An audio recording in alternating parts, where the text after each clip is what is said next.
Hola a todos y bienvenidos al tercer video de la materia de fisiología. El día de hoy vamos a hablar acerca de fisiología muscular. En el índice de este video vamos a hablar acerca de potencial de membrana en reposo, potencial de acción, contracción del músculo esquelético y contracción del músculo liso. Empezando con potencial de membrana en reposo, ya habíamos hablado un poquito acerca de los potenciales de membrana en las diapositivas previas, en las clases previas. Y pues bueno, vamos a darle un vistazo un poco más específico en cuanto a la cadena de sucesos que ocurren en la membrana plasmática. Así pues, entonces, para hablar acerca de potencial de membrana en reposo, ya decíamos que el potencial de membrana en reposo pues, es la diferencia de potencial que existe a través de una membrana de las células excitables. Esto era posible gracias a la diferencia de potenciales de difusión que se producían gracias a las diferencias de concentración de los distintos iones a través de la membrana celular. Como para recordar un poco del potencial de difusión, decíamos que entonces el potencial de difusión es la diferencia de potencial generada a través de una membrana cuando un soluto o un ion cargado se difunde a favor de un gradiente de concentración. Por tanto, un potencial de difusión está causado por la difusión de los iones. Así pues, entonces deducimos que un potencial de difusión puede generarse solo si la membrana es permeable a este ion. Por lo demás, si entonces la membrana no es permeable a este ion, pues no hay potencial de difusión porque no hay nada que se pudiera transportar a través de esto. Normalmente el potencial de membrana en reposo de la mayoría de las células excitables lo podemos encontrar en un intervalo de menos 70 a menos 80. Sin embargo, esto no aplica para todas las células, puesto que gracias a las diferentes concentraciones, a las diferentes características que tiene cada una de las células, pues entonces se va a ver afectado este potencial de membrana y no va a ser el mismo en todas. Muy bien. Para entender un poco más acerca del potencial de membrana en reposo, vamos a hacer uso de esta imagen que tenemos aquí. Dentro de la imagen tenemos un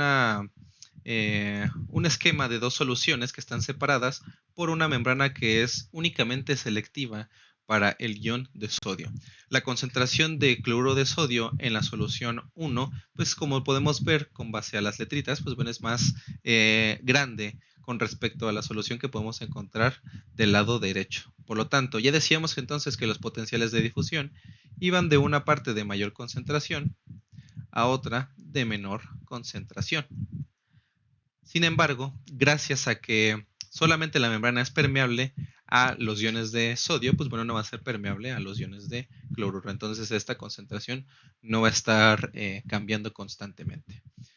Así pues, entonces, el ion de sodio se difundirá a favor de su gradiente de concentración de primera instancia de la solución 1 a la solución 2. Pero, entonces, recordemos, el ion de cloro no es permeable, entonces no lo va a acompañar, se va a quedar ahí estático.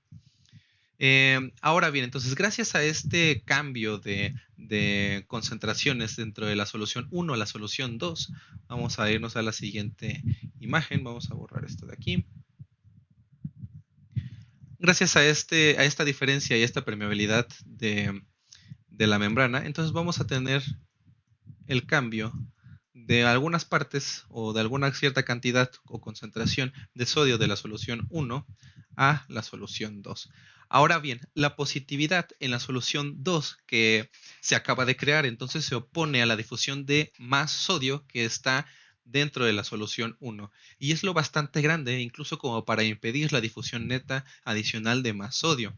Recordemos en la clase previa que hablábamos acerca de que había difusión de sustancias o de solutos que no eran electrolitos y de solutos que eran electrolitos. Esta era la principal diferencia. Cuando ya había una cierta carga en un lado de la membrana, pues entonces ya se creaba una carga dentro de un lado de la membrana y eso es lo que se oponía al movimiento de este mismo ion hacia ese lado de la membrana.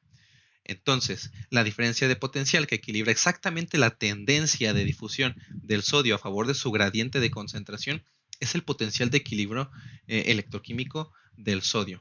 Cuando las fuerzas impulsoras químicas y eléctricas sobre el sodio son iguales y opuestas en igual medida, se dice que el sodio está en equilibrio electroquímico. Una disculpa por el tren. Así pues, entonces, esta difusión de unos pocos iones de sodio suficientes para crear el potencial de difusión no produce ningún cambio en la concentración de iones de sodio en las soluciones globales. Simplemente recordemos equilibrio. Ahora bien, lo que decíamos hace 2 diapositivas acerca del potencial de membrana en reposo, ya decíamos que no era constante en todas las células, sino que cambiaba dependiendo de la esencia de cada una de ellas. Dentro de las neuronas, pues teníamos que el potencial de membrana en reposo, pues iba a estar dentro de ese rango del que hablábamos, en este caso menos 60, menos 70, mientras que el músculo esquelético, liso y cardíaco, pues bueno, podemos ver que es más grande de lo que bueno, en términos matemáticos, pues más chiquito, más negativo. Por otra parte, las células ciliadas de la cóclea, es decir, del oído, el astrocito, el eritrocito y los fotorreceptores de los ojos, pues bueno, iban a tener potenciales de membrana en reposo, pues muy diferentes. Muy bien, una vez entendido acerca del potencial de membrana en reposo, ahora sí podemos pasar de lleno al potencial de acción. Muy bien, entonces como tal el potencial de acción pues es solamente un fenómeno que podemos encontrar dentro de las células excitables. Consiste de varias fases. La bibliografía a veces solamente maneja 2 fases, una fase de despolarización y una fase de repolarización. Sin embargo, considero que es muy importante siempre hacer mención de la fase de reposo, que es la fase en la que la célula se encuentra estática y pues bueno, como su nombre lo dice, en reposo en un día normal y corriente. Como tal, la despolarización, pues bueno, vendría siendo ese suceso en el cual una carga de negativa, en este caso de menos 70 milivoltios, cambia la carga hacia una carga positiva y pues bueno, el hecho de cambiar esa carga de negativo a positivo quiere decir que estamos despolarizando la célula. Es decir, que la célula en reposo está polarizada, está cargada. Así bien, entonces cuando la despolarizamos, le quitamos su carga normal, su carga de reposo. ¿Su carga de reposo cuál es? Es negativa, por lo tanto es una despolarización hacia positividad. Por otra parte, la repolarización pues viene siendo el paso contrario de una carga que es meramente positiva, vamos a pasar hacia una carga que es meramente negativa. Y una vez que pasamos a la carga negativa, pues bueno, y regresamos a esa fase de reposo. Muy bien, entonces ya hablamos un poquito acerca del potencial de acción. Sin embargo, no solamente es necesario conocer que el potencial de acción es un cambio de las concentraciones de ciertos iones y que eso genera un cambio de cargas eléctricas, ya sea positivas, ya sea negativas, como estamos viendo en la despolarización, que de negativo a positivo pues es despolarización, que de positivo a negativo pues es repolarización. No, necesitamos reconocer cuáles son la serie de sucesos que ocurran dentro de este potencial de acción para provocar a este mismo. Ya decíamos que en la bibliografía a veces marca la presencia de 2 fases que son muy importantes, la despolarización y la repolarización. Sin embargo, también son de suma importancia entonces reconocer cuáles son los sucesos o la secuencia de fenómenos que ocurren dentro del potencial de membrana en reposo. Y también algunos libros señalan algo que se conoce también como pospotencial hiperpolarizante. Así pues, entonces vamos a empezar con el potencial de membrana en reposo. Vamos a hablar acerca de esas secuencias de fenómenos. Como tal, vamos a cambiar de color. Como tal, en reposo, el potencial de membrana pues, va a estar aproximadamente dentro de menos 70 milivoltios. Esto es en el interior de la célula, que está completamente negativa. En reposo, es decir, en las partes que está de aquí para acá o de aquí para acá, la célula siempre se va a comportar de tal manera que la conductancia o el flujo de iones siempre va a favorecer en buena medida la conductancia de iones potasio, es decir, que la conductancia de estos iones pues siempre va a ser mayor en una membrana en reposo que lo que debería ser del sodio, mientras que entonces el sodio va a estar disminuido. Así pues entonces decimos que el paso a través de la célula va a estar mermado para el sodio, mientras que el paso a través de la célula en el potasio pues va a estar más aumentado. Esto es importante dado que entonces, de primera instancia, cuando existe un estímulo que va a despolarizar a la célula, pues bueno, esto va a generar una corriente de entrada que va a permitir que la conductancia, usemos otro color, va a determinar que la conductancia del sodio aumente de tal medida que sea bastante grande con respecto a la conductancia del potasio, como bien lo vemos en la curva verde y en la curva naranja o amarilla.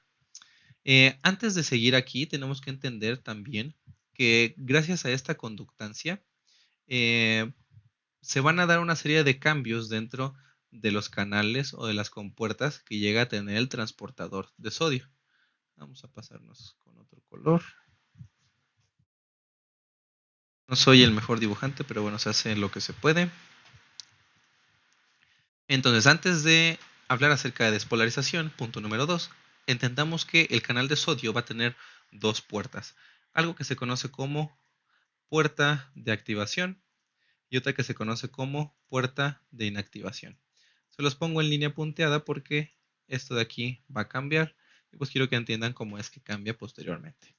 Entonces, cuando hay un estímulo, cuando hay un paso de corriente, una corriente de entrada que es habitualmente producida a consecuencia de una transmisión de corriente de potenciales de acción en sitios circundantes, pues va a causar la despolarización de la membrana celular nerviosa hasta el umbral que necesita la conductancia de sodio, que esta se produce aproximadamente en menos 60, menos 65 milivoltios. Es decir, que en un primer paso a un nivel de menos 65, menos 60, pues bueno, va a haber una conductancia de sodio que una vez que traspase este umbral, va a haber toda una conductancia mayor de sodio que va a ser gracias a la apertura de una de las compuertas del transportador de sodio dependiente de voltaje. Como bien tenemos aquí, la puerta de activación está en su estado cerrado. Una vez que pasa el menos 65, pues va a estar abierta. Y gracias a que está abierta, vamos a encontrar un flujo de sodio dentro de la célula, aumentando entonces como tal la conductancia del sodio. Esta despolarización inicial entonces causa la rápida apertura de las compuertas de activación del sodio y la conductancia del sodio aumenta rápidamente. El aumento de la conductancia al sodio entonces va a originar una corriente de entrada que va a cambiar el potencial de membrana despolarizándolo completamente. Aquí en el punto número 2 que podemos hacer ahora sí mención del pequeño dibujito que tenemos de un pez globo, puesto que estos pez globos contienen en sus púas algo que se conoce como tetrodotoxina, que es la famosísima toxina de los platillos japoneses, que junto con un anestésico local que se conoce como lidocaína, tienen como tal la función de bloquear los canales de sodio sensibles al voltaje. Es decir, que gracias a que estos canales que tenemos aquí se bloquean, pues no hay conductancia del sodio, entonces no hay potencial de acción. Y pues normalmente pueden llegar a incurrir en aquellas personas que los comen, pues en la muerte. Bueno, siguiendo con el siguiente paso. Muy importante para la repolarización del potencial de acción. Una vez que la fase de ascenso ha terminado, es decir, una vez que la fase de despolarización llega hasta un punto máximo, que sería este de aquí, la membrana va a empezar a repolarizarse, pero esto va a lograrse ya que en primer lugar las compuertas de inactivación de los canales de sodio responden a la despolarización cerrándose. Es decir, que una vez que pasan a un umbral sí se van a abrir, pero una vez que llegan a un umbral todavía más alto van a decir como, oye, aguanta, ya está demasiado positiva la célula, así que vamos a bajarle tantito, mejor nos cerramos. Y era la puerta de inactivación, esta de aquí, la que entonces estaba en un estado abierto, pasaba a un estado cerrado. De esta manera, pues la conductancia de sodio se mermaba y ya no había conductancia de sodio. Así pues entonces, tras un retraso, las compuertas de inactivación se van a cerrar, lo que cierra los canales de sodio y finaliza el ascenso. Y posteriormente, en un segundo lugar, la despolarización va a abrir más canales de potasio que vemos aquí en la imagen, que una vez que ya se cierra la conductancia del sodio, pues van a abrir ahora más canales de potasio, lo que va a aumentar la conductancia hasta un valor incluso superior al que se produce en reposo. Ya ven que decíamos que normalmente tenía una conductancia del potasio mayor al sodio, pero en este caso, al abrirse todavía más canales, pues hay un mayor valor de conductancia. Por lo tanto, hay más salida de los iones de potasio. El efecto combinado del cierre de los canales entonces de sodio y la mayor apertura de los canales de potasio hacen que la conductancia al potasio sea mucho mayor que la conductancia al sodio. Por tanto, se produce un cierre de salida de potasio y la membrana se repolariza. Es en este caso ahora en el que nos encontramos dentro del potencial hiperpolarizante, en el cual, pues bueno, es como ese esfuerzo que hace la célula de tratar de repolarizarse de tal manera que se le pasa tantito la mano y por eso llegamos al postpotencial hiperpolarizante. Así que, bueno, en general la última fase de este potencial de acción puede estar presente, puede llegar a estar no presente, pero pues bueno, depende siempre del tipo de célula y por supuesto que lo podemos encontrar. Cabe destacar ya nada más por último que también hay otro veneno que se conoce como tetraetilamonio, que en este caso va a bloquear los canales de potasio dependientes de voltaje, que son los que se encargan ahora de la conductancia para la repolarización. Y pues bueno, una vez que hay despolarización, pues entonces es como esa situación en la que ya no hay regreso a la normalidad. Entonces es como un estado completamente hiperexcitado y que no deja el paso a otra excitación subsecuente.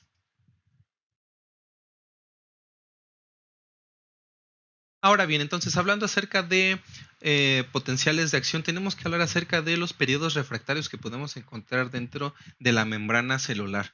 En la parte final de la diapositiva previa estábamos hablando de que gracias al tetraetilamonio, que no permitía la repolarización de la célula, dije que no había posibilidad de que entrara otro potencial de acción.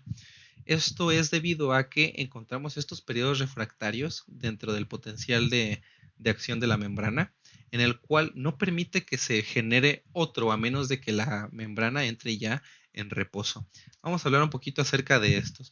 Encontramos dos por defecto, el periodo refractario absoluto y el periodo refractario relativo. Vamos a hablarle acerca del periodo absoluto y periodo relativo. Como tal, el periodo absoluto pues coincide con casi toda la duración del potencial de acción. Vamos a dibujar de nuevo la curva de la que estuvimos hablando hace unos momentos. Tenemos la fase de reposo, fase de despolarización, repolarización, periodo de hiperpolarización y otro potencial de reposo. Como tal, tenemos que va a coincidir el periodo absoluto con casi toda la duración del potencial de acción.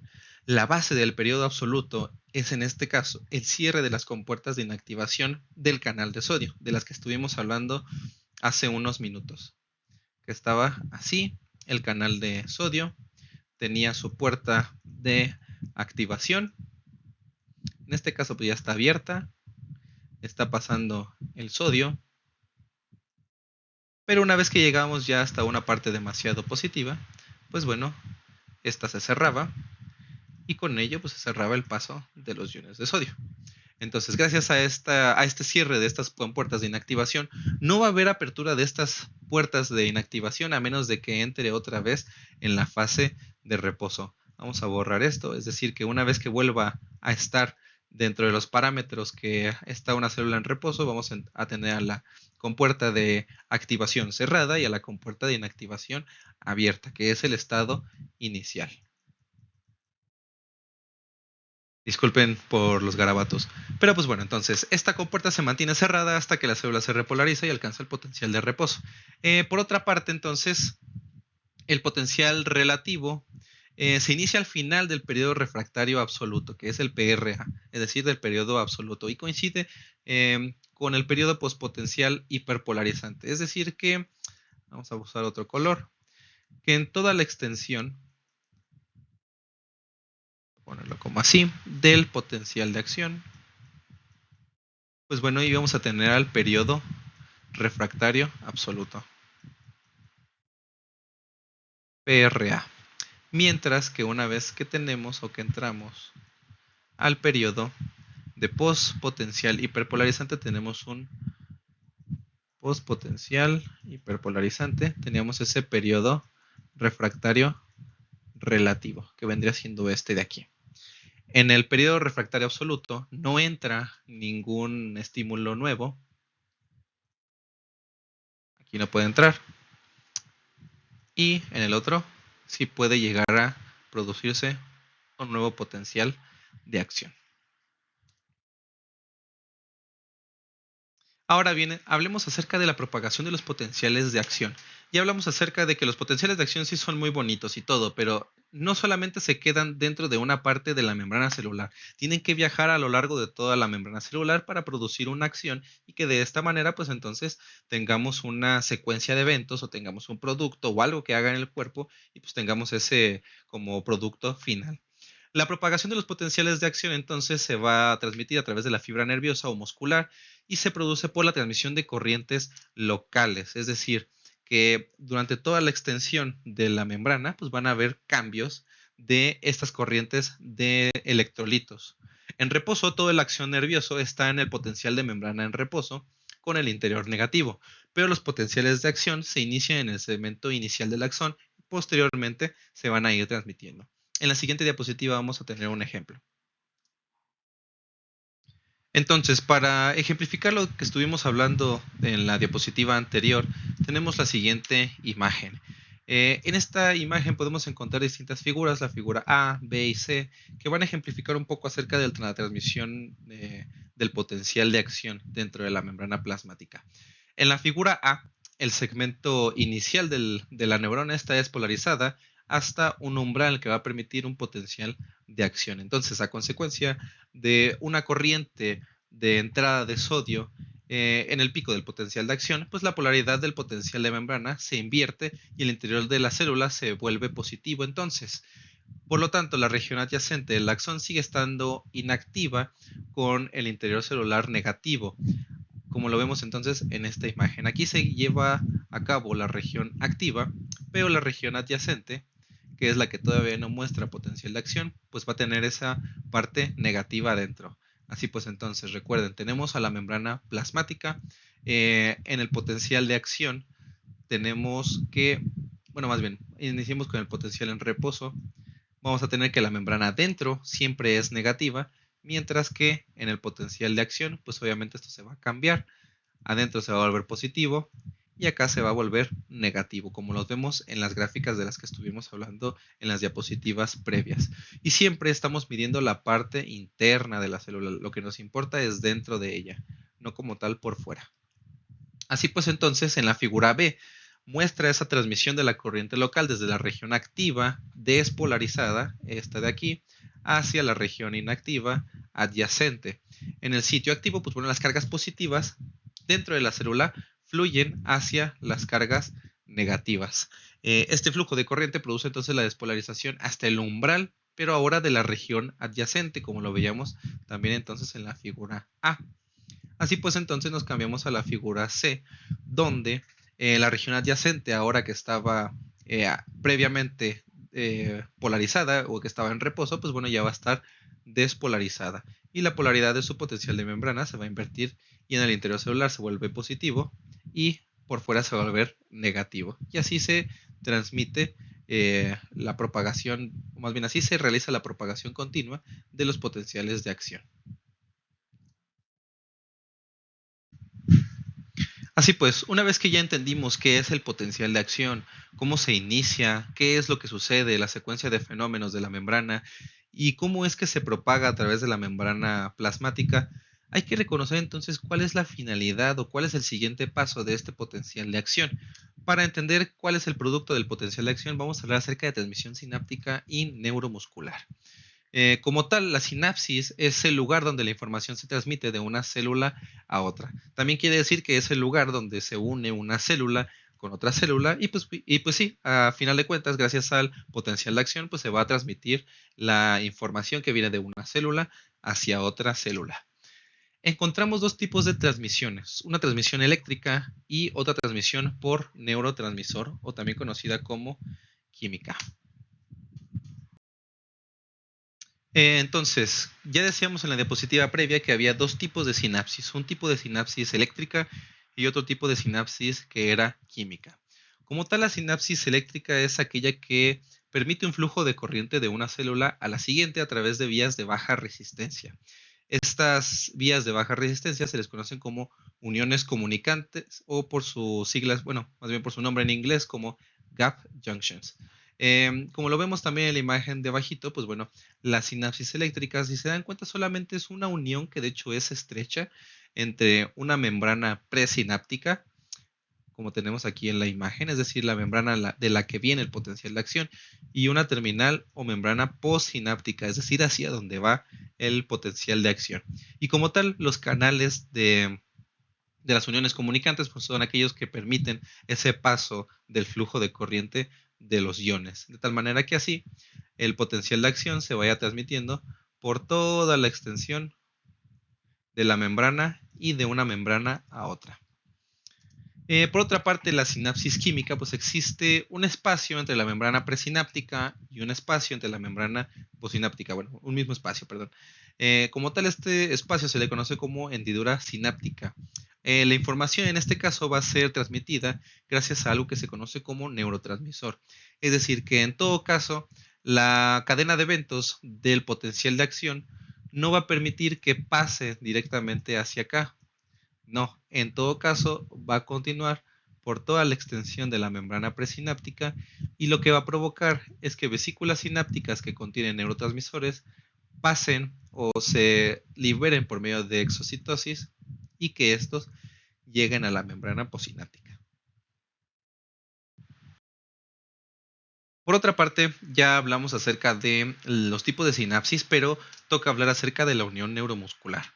Como tal, la unión neuromuscular se asemeja un poco a la sinapsis, solamente por la diferencia en que en vez de unirse célula con célula, en todo caso la unión que existe aquí es de una célula nerviosa con un efector, que en este caso vendrían siendo las fibras musculares. A esta conjunción de estos dos protagonistas, de la motoneurona y las fibras musculares, se le va a conocer como unidad motora.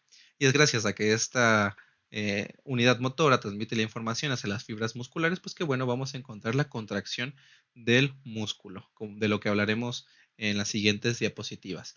Pero pues antes hay que usar la imagen que tenemos aquí a la derecha. A fin de cuentas, la unión neuromuscular trabaja como si fuera una sinapsis química, puesto que también hay liberación de mediadores químicos hacia las fibras musculares para que se inicie la contracción. En las siguientes diapositivas lo veremos. Así pues, entonces vamos a hablar acerca de la secuencia de fenómenos que también involucra la unión neuromuscular. Decíamos que la unión neuromuscular tenía una cierta similaridad con lo que vendría siendo la sinapsis química. Así pues, entonces, la manera en la que se lleva a cabo la transmisión de información o la transmisión del impulso de la parte de la motoneurona hacia el músculo, pues iba a ser muy similar a lo que vemos en la sinapsis. Como tal, en el punto número 1 tenemos al potencial de acción en el nervio, el cual pues va a ir por toda la extensión de la membrana de la célula, provocando entonces así que se active algo que conocemos como canales de, canales de calcio. Vamos a ponerlo así. Ahí. Es gracias a la apertura entonces de estos canales y a su activación que van a permitir el paso de múltiples iones de calcio, los cuales se van a combinar con las vesículas secretoras de los neurotransmisores, en este caso del neurotransmisor acetilcolina, que gracias a la unión con el calcio, pues entonces va a tener su liberación por medio de exocitosis, como lo vemos en el punto número 3. Después de que hay esta liberación de acetilcolina, entonces vamos a pasar hacia el punto número 4, donde ya viajó por toda la hendidura sináptica, que vendría siendo toda esta longitud entre la membrana presináptica y la placa motora terminal. Y posteriormente, una vez que esta acetilcolina llega a la placa motora terminal, se va a unir a un canal que va a permitir, pues obviamente, la conductancia también de iones para que el cambio en la concentración de los iones, pues genera ahora un potencial de acción en toda la extensión del músculo, como vemos en la parte 6. Entonces, del punto 4 se une la acetilcolina a ese transportador que vendría siendo el 5, que permite el paso y la salida de ciertos iones para que haya despolarización de la placa motora terminal. Sin antes pasar a la siguiente diapositiva, vamos a mencionar el punto 7, en el cual habla acerca de algo que se conoce como acetilcolinesterasa. Esta de aquí es una una enzima que podemos encontrar en la hendidura sináptica o en la hendidura de la unidad motora, que normalmente tiene como la capacidad o la obligación de degradar a la acetilcolina y evitar que siga haciendo su trabajo como de manera perpetua. Entonces es muy importante también que estos mediadores de acetilcolina pues sean degradados para que no siga habiendo una, una excitación o un potencial de acción sostenido. Como tal, en esta diapositiva lo que queremos ver es acerca de algunas sustancias que alteran la transmisión neuromuscular. En este caso tenemos a una de las más famosas y de la que seguramente todo el mundo ha escuchado, el famoso Botox, que en realidad lo conocemos como toxina botulínica. Su acción principal radica en el bloqueo de la liberación de acetilcolina desde los terminales presinápticos, es decir, en el paso número 3, cuando se liberaba la acetilcolina por exocitosis, pues bueno, la toxina botulínica no va a permitir que haga eso y va a generar como una parálisis. Eh, por otro lado, tenemos algunos no tan famosos como el curare, que en este caso compite con la acetilcolina por los receptores en la placa motora terminal. Es los que estábamos viendo en el punto número 5, que se unían a un canal para que pudiera haber un intercambio de iones. El curare va a actuar en ese punto, mientras que también tenemos otros como la neostigmina y el imicolinio, que incluso de hecho la neostigmina lo utilizamos en la práctica médica pues para el tratamiento de algunas enfermedades que lo requieren. Muy bien, entonces, ya hablamos acerca de unión neuromuscular, de transmisión química, vamos a hablar acerca de qué es de lo que estamos transportando, qué es lo que está sacando la membrana presináptica. Normalmente cuando hablamos de entonces de sinapsis química, tenemos que hablar acerca de neurotransmisores. Estos son sustancias que van a transmitir la información desde las sinapsis químicas y pues bueno, son los que se encargan entonces de activar a la placa motora terminal o activar a la parte posterior o membrana postsináptica. Se denomina como una sustancia sintetizada en la célula presináptica. Es decir, todos los neurotransmisores pues, son sustancias que se sintetizan en la membrana presináptica. Ahora bien, en esta diapositiva vamos a ver distintos ejemplos de neurotransmisores. En general los podemos agrupar en distintas clases. En general son 4 clases. Como clase 1 tenemos a los ésteres de colina, donde vamos a encontrar a la acetilcolina. En la clase 2 vamos a tener a las aminas biogénicas, las más famosísimas, pues la adrenalina, la noradrenalina. Y pues bueno, en la clase número 3 tenemos a los aminoácidos, otro también de los más famosos, al GABA, que es el ácido gamma aminobutírico, al glutamato, a la glicina. Y también tenemos en la clase 4 a aquellos que conocemos como neuropéptidos, tales como la sustancia P, la vasopresina, algunas endorfinas, encefalinas, la oxitocina, entre otros.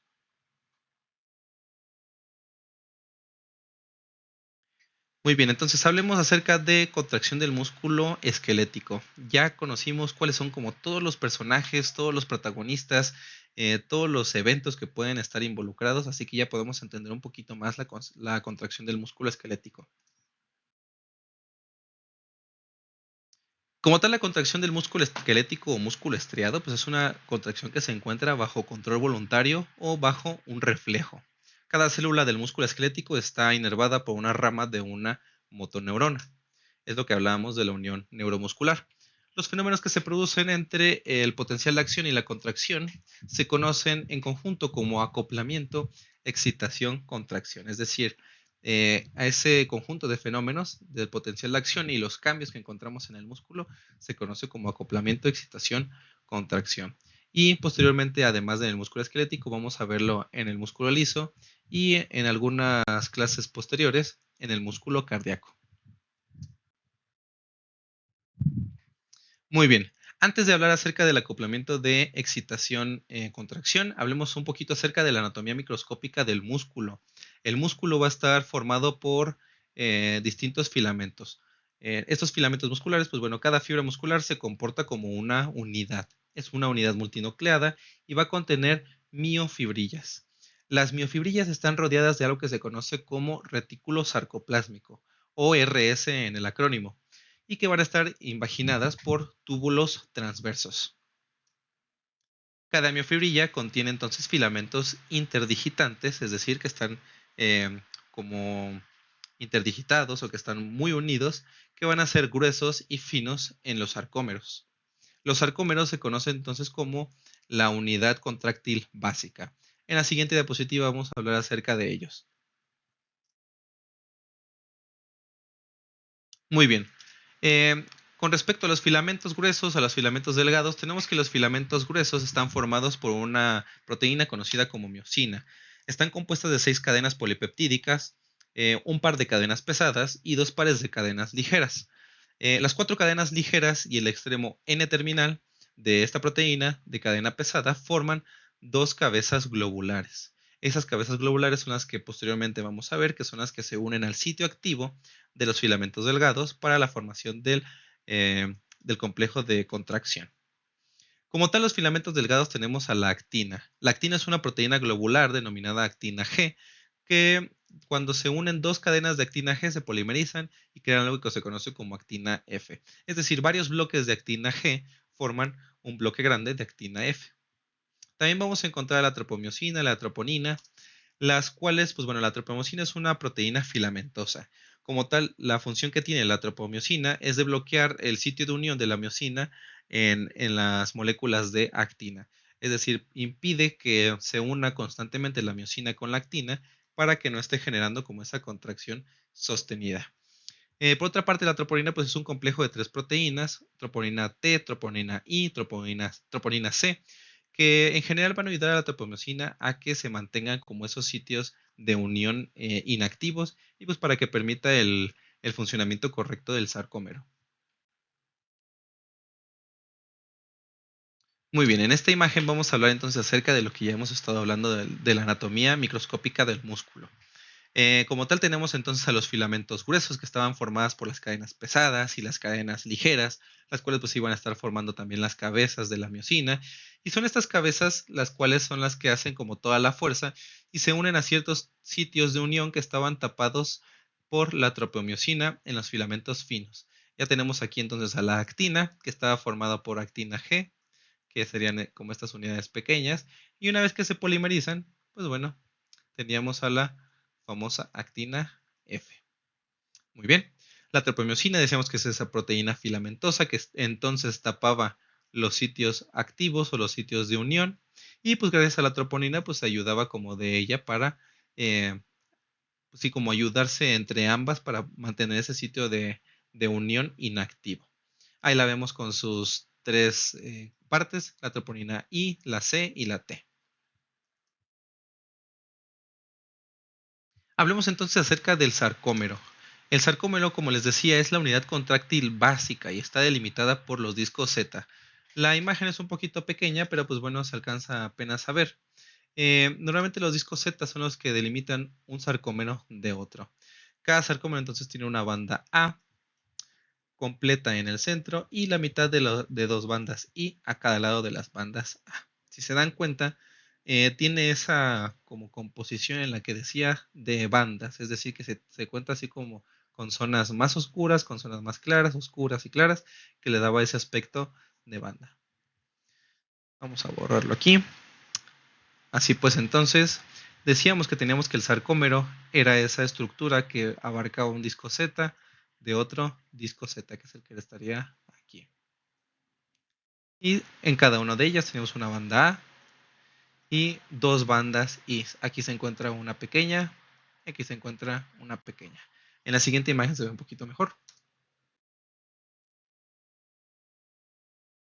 Pues bueno, entonces, en esta imagen ya podemos ver a mayor rasgo lo que es un sarcómero.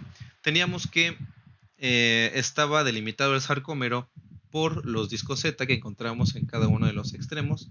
Disco Z, disco Z, y dentro de cada una de ellas, dentro de cada uno de estos sarcómeros encontramos entonces las bandas. En este caso, la banda A es aquella que involucra de manera principal siempre a las proteínas conocidas como miosinas o filamentos gruesos, mientras que las bandas I, que apenas se alcanza a ver aquí, pues bueno, estaban como dentro de toda la extensión, bueno, casi toda la extensión de lo que vienen siendo los filamentos finos, los filamentos de actina, tropomiosina y troponina. Entonces, otra vez, disco Z a disco Z, tenemos al sarcómero. También podemos encontrar lo que se conoce como línea M, que es esa parte donde se unen ambas partes de los filamentos gruesos. Es como la parte más central del sarcómero. Y pues bueno, también se le conoce como zona desnuda. Ahora bien, hablando acerca de los túbulos transversos, el retículo sarcoplásmico, que es lo que decíamos que eran las estructuras que ayudaban a la contracción o que transmitían el potencial de acción dentro de las fibras musculares, tenemos que los túbulos transversos son una red de membrana celular muscular que se invagina dentro de la fibra muscular. Se encargan entonces de transmitir los potenciales de acción de la superficie de la célula hacia el interior de la fibra. Es únicamente esa su acción, para que no esté solamente en el exterior de la célula y se vaya todavía más adentro y la contracción sea como más efectiva. Los túbulos T entonces establecen contacto con las cisternas terminales del retículo sarcoplásmico y contienen una proteína sensible al voltaje denominada receptor de hidropirimidina.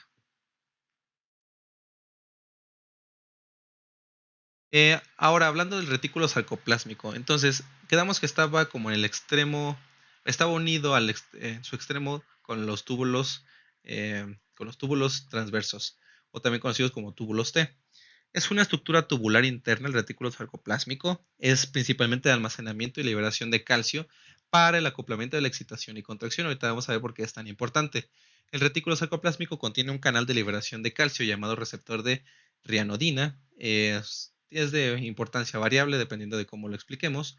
Y el calcio se acumula en el retículo sarcoplásmico por acción de la calcio ATPasa, también conocida como CERNA.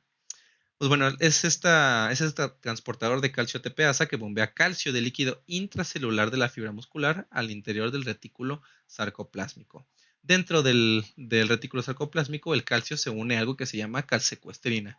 Esta proteína tiene como finalidad, pues sí, unirse al calcio, pero también ayuda a que no se genere un potencial de difusión adecuado del calcio, de tal manera que el calcio no siempre tenga la tendencia de estar queriendo salirse del retículo sarcoplásmico. Porque como ya hablamos en clases previas, pues bueno, una concentración mayor pues siempre tiende a ir hacia un lugar de concentración menor.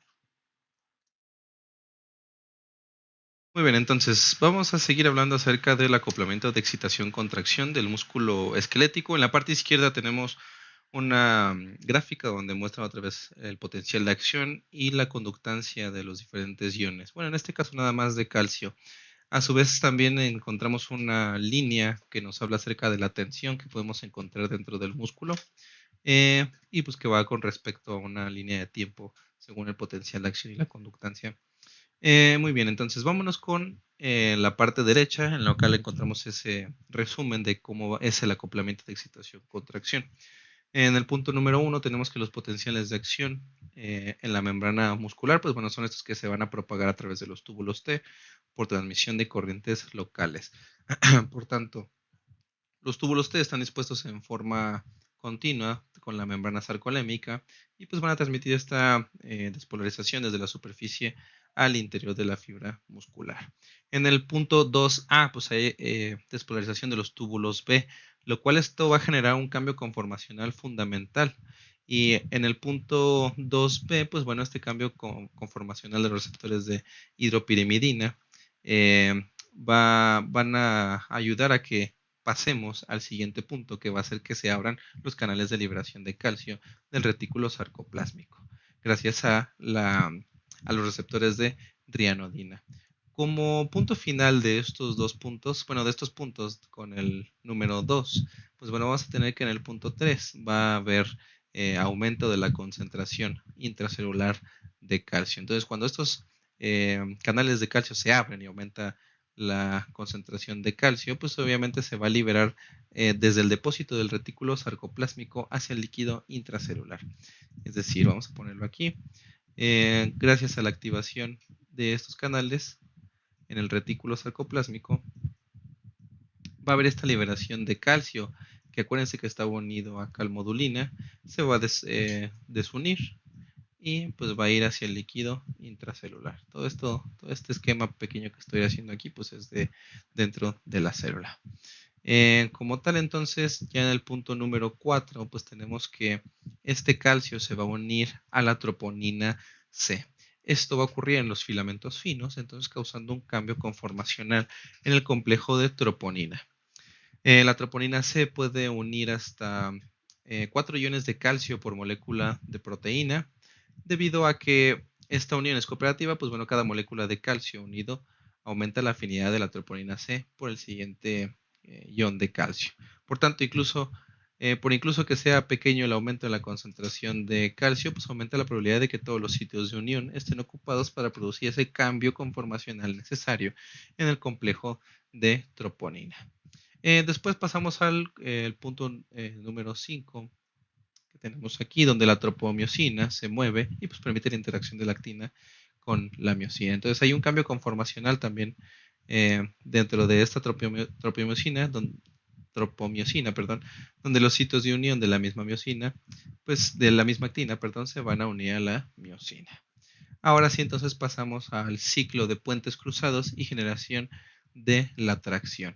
¿Qué quiere decir en esto? Que ya una vez que se ha unido el calcio con la troponina C y que la tropomiosina se ha desplazado, las cabezas de miosina ahora pueden unirse a la actina y formar los famosos puentes cruzados. ¿Qué es un puente cruzado? Unión de miosina a la actina.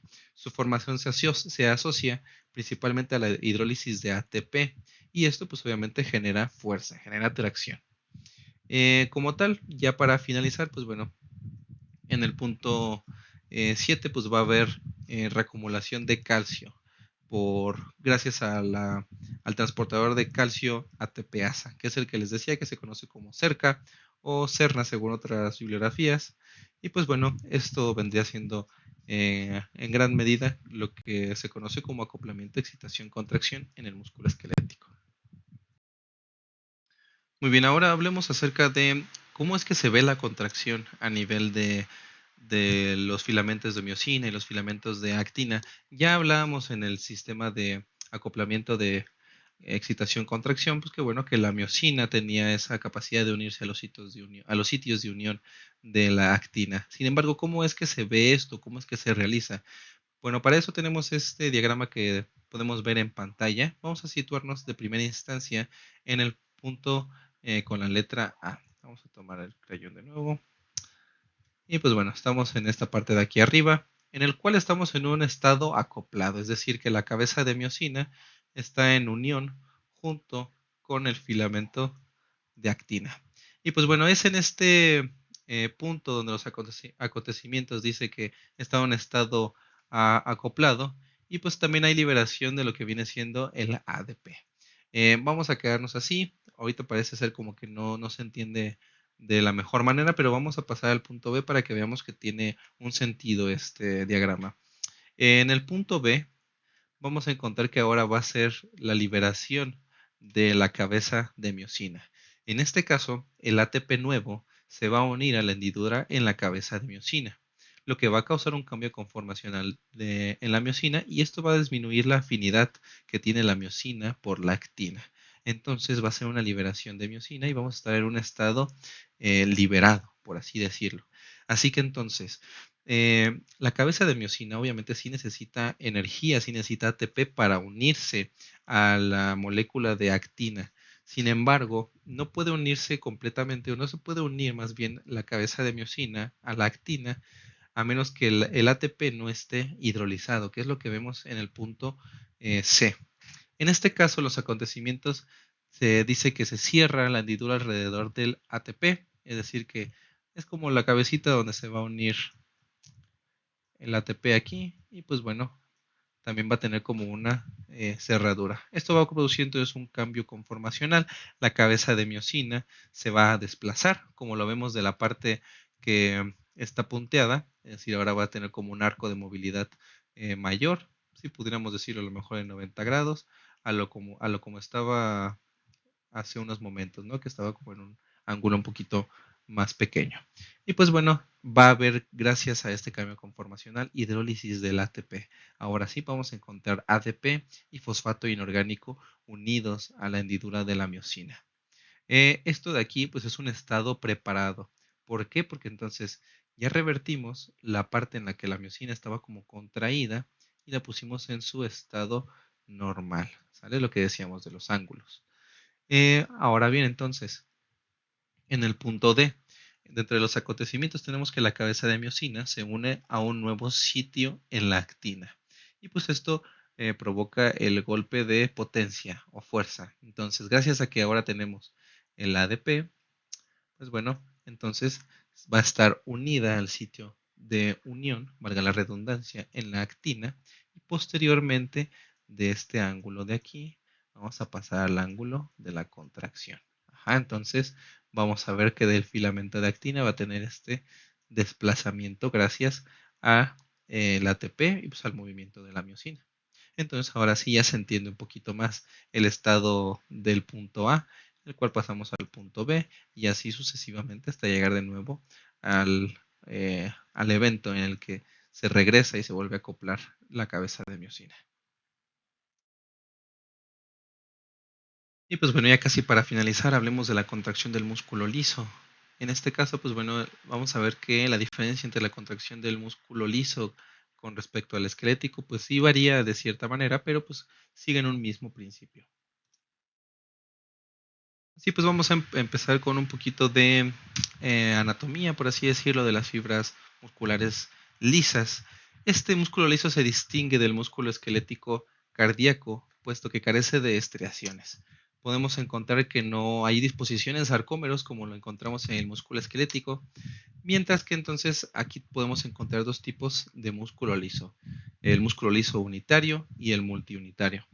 El músculo liso multiunitario vendría siendo lo que vemos en la figura A, en el cual pues si son varias partes, es decir, varias celulitas que juntas, pues bueno, se compone como una estructura de células aisladas.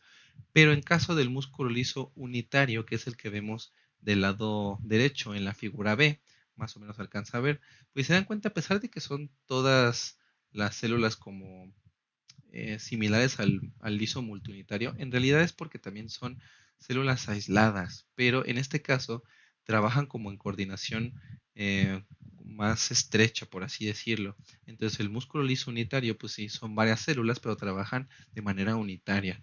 Y el músculo liso multiunitario, pues son varias células que trabajan de manera individual, son como más envidiosas, por así decirlo. Así pues, entonces vamos a empezar con músculo liso unitario, que es el que veíamos en la figura B. Normalmente lo podemos encontrar en el tracto gastrointestinal, en la vejiga, en el útero, en los uréteres. Se contrae de forma coordinada porque las células están conectadas por uniones comunicantes. Es lo que les decía. Son unitarias, sí, por su nombre dice que son como individuales, pero son individuales en cuanto a un equipo. Entonces, al ser unitario, pues es un equipo de muchos integrantes. Se caracteriza por su actividad de marcapasos, espontánea o de ondas lentas, es decir, que tiene esa capacidad de contraerse, sí, de manera unitaria, de manera en equipo, pero a fin de cuentas lo hace con un cierto tiempo. Ahora bien, por parte del músculo liso multiunitario, este músculo lo podemos encontrar en el iris, los músculos ciliares del cristalino, el conducto deferente en el caso de los hombres, y cada fibra se comporta como una unidad motora separada, que es lo que les decía, multiunitario, pues si son múltiples células que trabajan de manera envidiosa, que trabajan cada quien por su propia cuenta. Y pues a veces puede haber poco o ningún acoplamiento de células. Se encuentran inervadas por fibras postganglionarias del sistema nervioso simpático y parasimpático. Y muy bien, en esta diapositiva lo que vamos a ejemplificar pues es como eh, la manera en la que están dispuestas las células. El músculo liso ya decíamos que no tiene la misma disposición estriada de los filamentos de actina y de miosina que se encuentran en el músculo esquelético. Por el contrario, gracias a las técnicas de microfotografía electrónica, pues indican que la organización física que podemos ver en la imagen de aquí, pues muestran grandes cantidades o números de filamentos de actina unidos a cuerpos densos, que son las partes que tenemos aquí de color azul. Perfecto. Y estos cuerpos densos están unidos a la membrana celular, otros están dispersos en el interior de la célula. Y pues a fin de cuentas, algunos de los cuerpos densos de la membrana de las células adyacentes están unidos entre sí por puentes proteicos intercelulares. La fuerza de contracción de este músculo se transmite de unas células a otras, principalmente a través de estos enlaces. A fin de cuentas, el músculo liso no tiene la misma disposición estriada de los filamentos de actina y de miosina, por lo tanto, pues la contracción pues llega a ser diferente. Si se dan cuenta, no podemos encontrar el sarcómero. Un segundito. No podemos encontrar como a ciencia cierta cuál es el sarcómero, no hay disco Z, no está la disposición así tan fácil y no está como de manera lineal. Si se dan cuenta, hay algunas que están como incluso salidas o están como muy individuales, no están pareadas. Así que pues entonces la contracción en general no es como si fuera una contracción tan coordinada como la del músculo esquelético. Y pues bueno, ya casi para finalizar, hablemos también del acoplamiento, excitación, contracción, en este caso pues obviamente del músculo liso. Tenemos distintos puntos de parada para comprender. Vamos a hacerlo de la mejor manera, hablando por puntos, para que quede como un poquito más claro. Punto número 1. La despolarización del músculo liso va a abrir los canales de calcio dependientes de voltaje de la membrana sarcolémica. Entonces, aquí tenemos la despolarización. Se abren los canales de potasio dependientes de voltaje. Pues va a haber esa liberación de calcio a partir del retículo sarcoplásmico inducida por calcio. Algunas hormonas o neurotransmisores también pueden abrir estos canales de calcio, pero van a ser entonces canales de calcio dependientes del ligando. Esta es como la única diferencia o la otra parte de la moneda en la que se puede activar los canales de liberación de calcio. También podemos encontrar que hay hormonas o neurotransmisores que van a actuar por una vía que se llama del inositol, que también va a producir liberación de calcio a partir del retículo sarcoplásmico y que finalmente pues van a eh, culminar dentro de este punto en el cual hay un aumento de la concentración de calcio intracelular. Muy bien. Ahora bien, por otra parte tenemos que después de que haya esta salida de calcio, vamos a encontrar que va a haber la unión de complejos conocidos como calcio-calmodulina. Igual que la troponina C en el músculo esquelético, la calmodulina se une a 4 iones de calcio de forma como cooperativa. El complejo entonces de calcio-calmodulina se une y activa la sinasa de cadena ligera de la miosina, como lo hacía en su defecto en el músculo esquelético, pues el ADP. Así como podemos ver en esta parte de aquí. Así pues entonces una vez activada la sinasa de la cadena ligera de miosina fosforila la cadena ligera de la miosina. Así que una vez fosforilada la cadena ligera de la miosina, se altera la conformación de esta cadena, aumentando enormemente su actividad de su ATPasa. Entonces aumenta la actividad ATPasa y se empieza a formar otra vez el complejo de miosina actina. Esto va a generar otra vez la formación de puentes cruzados, a su vez va a generar entonces tensión en el músculo liso. Y pues bueno, ya para terminar con esta última diapositiva, tenemos un resumen de todas las características que podemos encontrar en la contracción de los distintos músculos. Como tal, hablamos de músculo esquelético y músculo liso. Vamos a hablar un poquito acerca de músculo cardíaco en el tema de fisiología cardiovascular, puesto que es de suma importancia para entender cuáles son la cadena de eventos que suceden en el ciclo cardíaco. Pero pues bueno, esta tabla la verdad es que está bastante resumida y abarca completamente todo lo que estuvimos hablando de una manera muy veraz, así que se les recomiendo que la estén revisando posteriormente. Y de nueva cuenta les dejo la bibliografía. Siempre revisamos los primeros 2 tomos de los libros que se conoce como Constanzo, el Fisiología de Constanzo y el Tratado de Fisiología Médica de Guyton. Como tal, les repito y les reitero en todos los videos, les recomiendo que lean el Constanzo como como bibliografía de base, puesto que es muy gentil con los que están aprendiendo fisiología. También tenemos a Alberni y Levy, que también es de fisiología. Normalmente lo utilizamos para las imágenes, pero pues bueno, también tiene sus puntos buenos.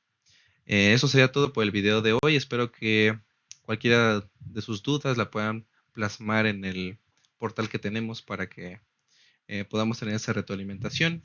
Espero que les vaya muy bien, mucho éxito y suerte con el video. Hasta pronto.